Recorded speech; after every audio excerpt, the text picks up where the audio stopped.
What do you think of when you hear the phrase video games? Most likely, you're thinking of someone much like myself, drinking too much soda, staring at a screen, and burning whenever the word sunlight is even mentioned. That's correct. Video games have a much more important history than some people would think. Video games have been around for well over a half century, within a lifetime of an average person. Many of them are garbage. Let's face it, some people just don't know how to make a game. That's perfectly acceptable. I can barely make a text-based 2-minute-long game. Many games, however, are good games. Some of those games are masterpieces. Very few games in that category can reach a sort of god tier, a level so influential that they revolutionize the entire video game industry. Those games can become part of a canon. A canon can be described as many things, including approved collections of scriptures for religions. If something is canonical, it's essentially part of the foundation for what other works like it should be. So, what defines what a game should be? A game's overall effect on the population can be measured in several ways. Game sales are important, but not important enough. Companies could still cheat people out of games with their pre-orders. For example, take No Man's Sky. My view is undoubtedly biased. I'm more obsessed with space than the average person. But what many people expected was not what many people received. From their own distorted perception to the company's failed promises, the game fell flat.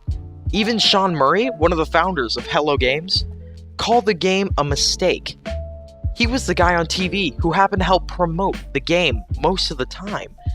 Copies sold are telltale signs of success, however. If you sell around 490 million copies of Falling Tetrominoes, that's no failed project. Popular opinion and long-term impact on the game industry is what is most important. What's more, any pop culture impacted by games. Any game to revolutionize our way of thinking about games or the game industry is canon, in my humble opinion.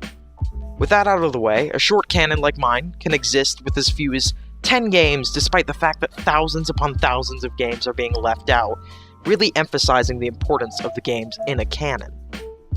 Here's the list I've compiled, so feel free to skip to any one of them at the annotations. I'll be going in order from 10 to 1, like any discount Watch Mojo account that ran out of ideas. Many people know about Mario and the extensive series along with him, created by His Greatness Shigeru Miyamoto at Nintendo.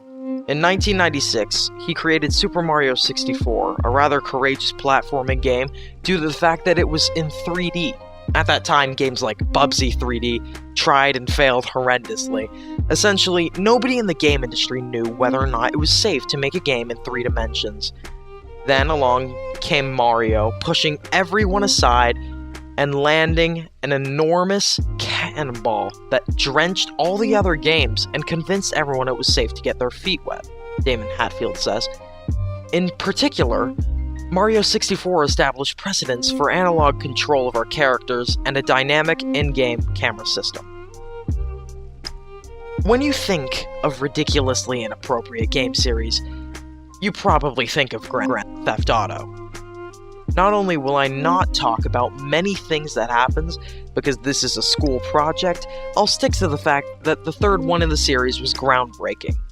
The game introduced the world of real open-world games, presenting the choice to do whatever you wanted. Games Radar mentioned, you could do it all or do nothing, if you felt so inclined. Either way, fun always ensued. Tons of games would parody the aspects of the game, whether it was Saints Row to The Simpsons Hit and Run. Damon Hatfield also said that the term GTA clone would describe anything with similar aspects to the series. In 1998, the slaves of Gabe Newell, also known as The Great One, released Half-Life. Half-Life was one of those special games that knocked part of the game industry another direction, particularly first-person shooter games. Half-Life took the idea of shooting whatever moves and morphed it into a storytelling adventure with you as the protagonist. Opposed to the GTA series, it was so linear it was basically on a rail. The story, however, never made you want to leave that rail.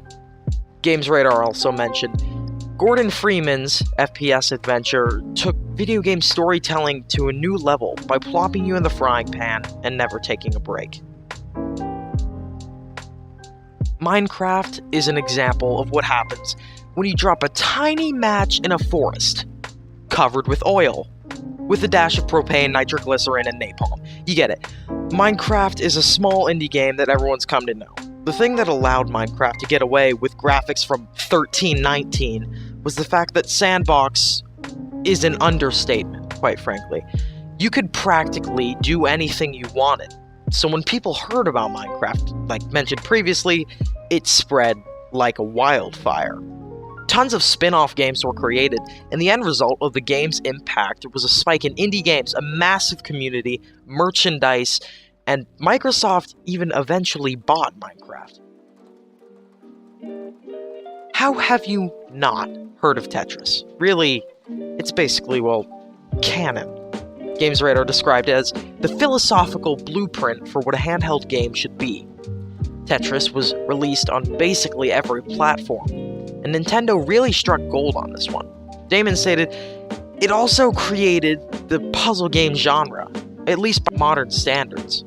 The decision, at the time, was bizarre to include such a game on the Game Boy, but it was shockingly good for sales and drew the attention of non-traditional players and helped make the Game Boy one of the most successful platforms ever.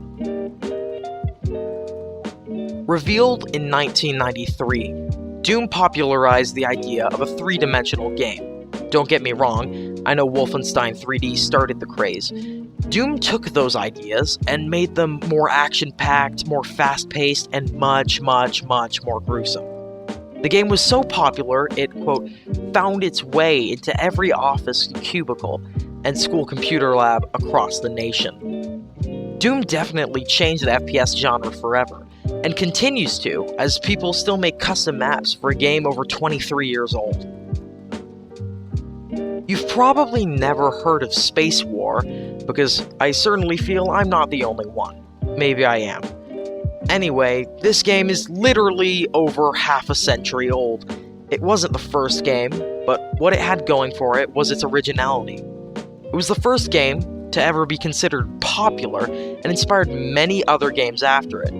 When you hear that some games had revolutionizing mechanics, or even the entire game industry being revolutionized, you're comparing it to the game that practically started the game industry. Pong is one of the older games, but more well-known. The idea of two bars in a circle may not sound too thrilling, but in 1972, along with Space War, founded the game industry. Starting out as an arcade game by Atari, moving the game to a home console proved that no matter where it was, video games could be enjoyed. In fact, sales of the home version surpassed the arcade version, which also showed that home consoles could take in a lot of cash. Remember that point in 2016 where people got hit by cars, mugged, and huddled in what were basically stampedes? Me too, and it was a living nightmare. The best living nightmare ever experienced because at the time, Pokemon Go was practically everywhere. That game is the result of Pokemon Red and Blue, the first Pokemon games to be released in North America. Those little suckers were one of the few things to stick around from the 90s. Many tried to copy off of them, but never quite made the cut. The games were a huge success, resulting in merchandise, card games, and even TV shows. All of this was based off of, quote, cute cartoon animals with a competitive, obsessive-compulsive collecting mechanic, and you have Playground Gold. GamesRadar. In the early 80s, the video game industry wasn't doing too well. Games like E.T. only made the problem worse. Then, there was the video game crash of '83. Not good. But then, along came the Super Mario Bros. In 1985.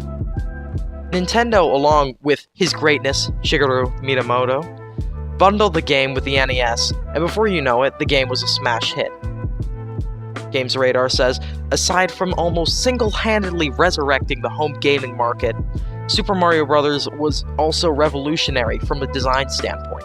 IGN called it a whimsical side-scroller whose imaginative characters, tight controls, catchy music, and linear yet exploratory feel were all characteristics of a game that would guide games of the future. This concludes my list of what I believe to be canon.